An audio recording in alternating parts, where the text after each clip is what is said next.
Uh, pada akak lah yang akak boleh share uh, untuk diri akak. Yang first one pada akak nawai tu kena betul. Sebab kenapa you main tu kena betul. Kalau insyaAllah kalau sebab you sekarang orang semua cakap lah ada big why kan. Kalau sebab you atau nawai tu you atau why you betul, iaitu untuk menang untuk negara, untuk naikkan bendera Malaysia, insyaAllah you boleh tahan lama. Tapi akak pun macam pada waktu tu ada banyak sokongan lah daripada parents akak, dari persatuan akak. Macam kelebihan akak ialah mak akak memang orang media daripada dulu. So memang dia banyak bagi nasihat pada akak cara nak approach media dan sebagainya. And then macam akak masa akak start dulu, akak memang pantang kalau yelah macam akak cakap tadi, akak start menang umur yang muda kan. 14 tahun dah menang juara kebangsaan untuk senior. So memang banyak media akan datang, tapi satu yang akak cuba buat ialah bila media datang tu dia boleh interview tapi only bukan masa training. Sebab kadang media ni dia lah mungkin sebab dia excited ke apa, dia nak interview lah masa training tu semua. Tapi untuk akak tak tak boleh. Kalau masa training tak boleh kacau. Kalau nak interview lepas training kan boleh. So sebab tu penting untuk kadang akak tengok sekarang ni, kadang ada banyak adik-adik yang tak remaja ni kadang mungkin dia tak bagi pendedahan, mungkin dia teruja sangat dan dia rasa bersalah kalau you cakap no. So pada akak muda tu, akak dah memang cakap, oh tak boleh, training kena training. So sehingga kan kadang masa dulu banyak media cakap akak sombong. Sebab bila akak time training akak tak boleh, bila time belajar pun akak tak boleh. So kalau you nak training, you kena based on my schedule yang ada kosong. So pada waktu tu kadang-kadang setengah media tak faham. Dia cakap, oh sombong dan sebagainya. Tapi sebenarnya bukan sombong. Sekarang sebab banyak media juga dah bersama akak daripada akak zaman akak 9 tahun sampai sekarang kan. So ada setengah tu, sekarang baru dia macam towards the middle of my career, dia faham, oh patutlah dulu you cakap, oh tak boleh. So kita sebagai diri kita kena tahu kita punya priorities pada waktu tu.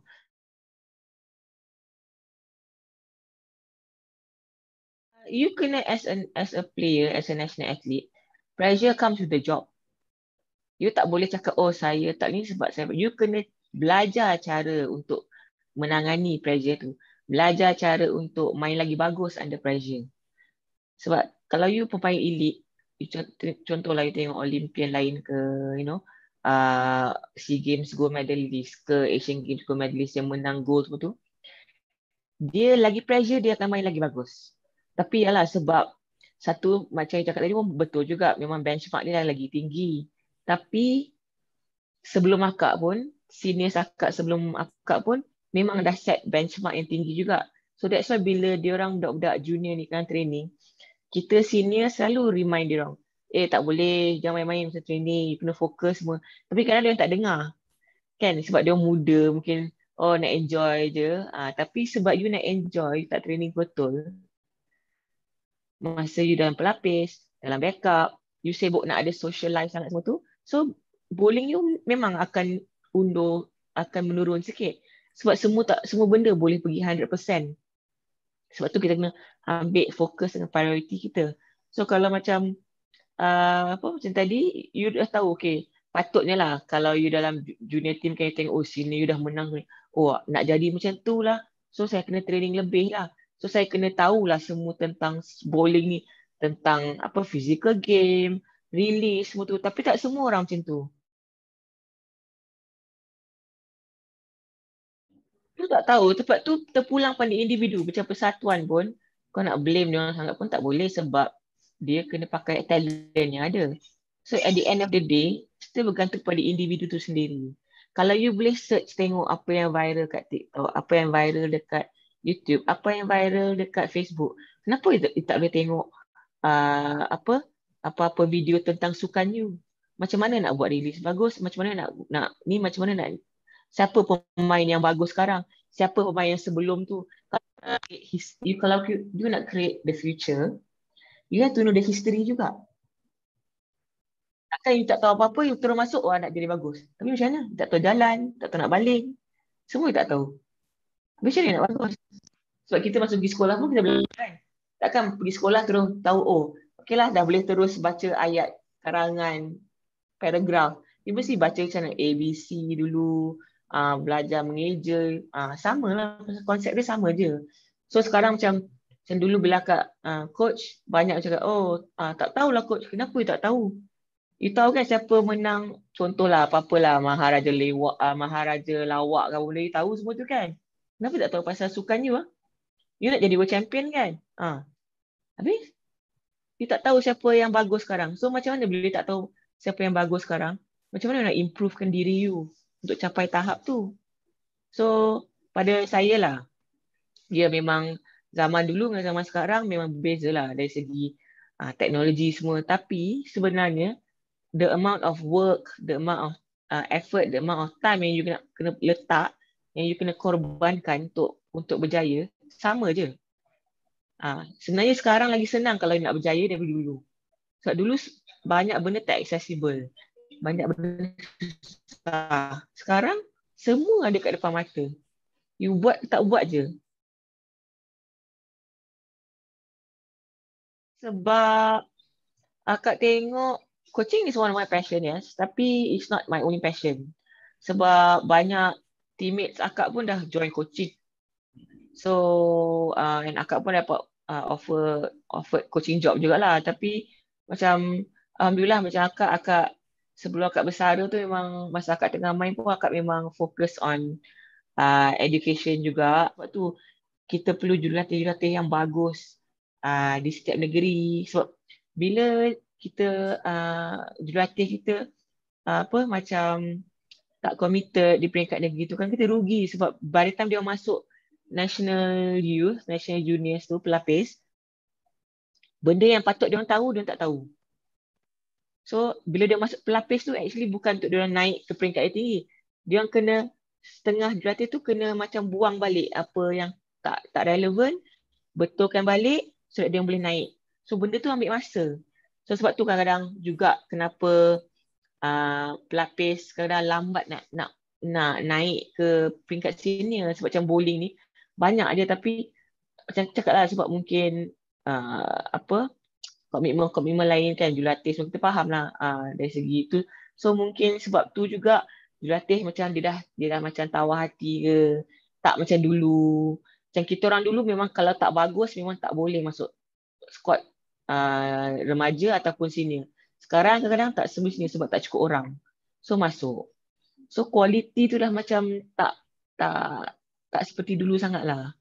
So sebab tu dia kena ambil masa yang lama. So sebab kalau budak-budak ni betul-betul committed, betul-betul ada passion, dia orang boleh naik cepat. Macam akak naik cepat sebab akak training hari-hari. Sekarang kau nak tengok banyak budak dalam program, susah nak tengok yang training hari-hari. Dia akan training 3 kali seminggu je. Lepas tu dia nak jadi world champion dalam masa 5 tahun. Tak mungkin benda tu berjadi.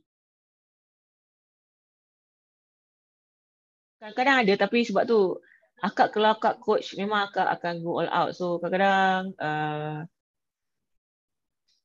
you boleh tanya lah dengan budak-budak yang baru. Akak memang garang lah kat coach. Macam coach akak dulu jugalah. So pada akak memang disiplin semua tu memang perlu lah. Ada kalau you nak jadi bagus. Sebab bila akak coach orang, akak memang all out. Dan memang akak mungkin cara akak mengajar tu lain dengan orang lain lah. Pendekatan akak tu berlainan. So ada setengah yang boleh accept, ada setengah tak boleh accept. Tapi tu tak apa sebab semua orang pun ada style yang berbeza, ada maklumat yang berbeza. Sebab semua orang yang akak coach pun tak sebenarnya semua orang akan jadi world champion. Sebab benda jurulatih tu hanya suplemen kepada pada effort diri kita sendiri. Kalau diri kita sendiri tak ada semua kualiti-kualiti yang perlu, jurulatih world champion, Olympic champion pun tak boleh tolong you. Kalau you sendiri tak ada usaha. Tapi macam tadi akak cakap sebab nasib baik akak belajar. Sebab tadi you tanya akak tadi kenapa akak tak go into coaching. Akak go into coaching tapi akak masa dulu akak go into coaching pun akak more into grassroots level. Sebab akak nampak kita punya grassroots tu tak kuat. Macam dulu. kelemahan kita kat situ. That's why bila sampai atas tu kadang-kadang orang yang sama je yang main. Bukan bowling je lah, sukan lain pun sama juga.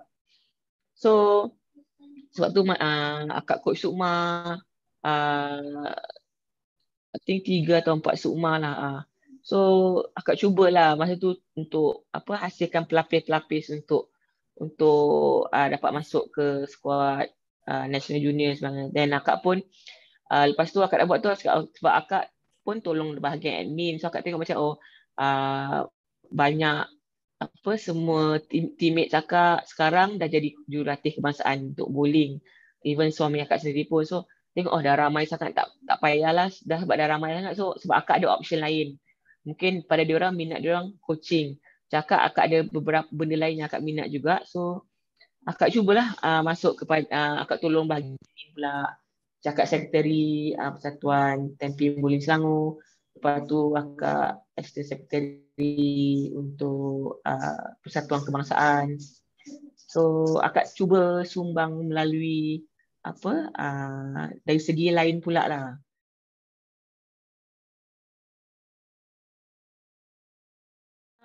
Akak rasa tu soalan yang fair bila semua orang, ramai orang tanya akak soalan tu lah. Tapi pada akak rasa tak tahu, mungkin bukan rezeki akak. Dan akak pun tak kisah pun sebenarnya. Sebab sebab kenapa akak bertahan selama ni, cakap-cakap kita pergi balik kepada purpose akak, nawai tu akak bukan sebab untuk dapat pingat. Akak buat sebab akak nak jadi yang terbaik. Nak menang untuk negara. Dengan lagu Negaraku bergumandang, nak naik atas podium tu, nak menang gold medal. Sama ada akak dapat title tu ke tak, tu tak penting pada akak. Sebab bila you dah go through a lot in life, you tahu apa yang penting, apa yang tak penting. Kalau ada, alhamdulillah rezeki. Kalau tak ada, tak apa. Sebab pada akak tengok bila akak jalan kadang-kadang kan kat mall ke apa, kadang orang macam atau dalam social media ke, kadang orang, penghargaan orang, doa orang untuk akak lagi penting akak rasa daripada title tu. Tak tahulah pula sebab satu macam akak macam suka fokus kepada benda yang kita boleh kawal. Benda yang kita boleh kawal ialah cara kita handle situation, sama ada kita boleh menang ke tak. So tu semua is within our control. Benda yang kita tak boleh kawal, imbuhan-imbuhan, whatever rewards, title, semua tu kita tak boleh kawal sebab dia bukan dalam kawalan kita. So pada akak tak perlu risau lah benda-benda semua tu. Akak cakap pada akak lah, kalau ada, adalah. Kalau tak ada, nak buat macam mana kan? Sebab mungkin everybody has their own limitations. Mungkin ada sebab kenapa kita tak tahu. Kita macam selalu orang cakap lah, kita hanya boleh merancang tapi Allah yang tentukan kan. Mungkin everything will happen at the right time. Tu yang akak pegang lah dari hidup akak. Kita tak tahu, mungkin kita nak, tapi mungkin benda tu untuk kita pada waktu ni apa yang Allah dah atur dah semua untuk kita. Dia akan terjadi, kalau ada rezeki dia jadi, akan jadi time yang Allah dah tentukan untuk kita. Alhamdulillah. Saya rasa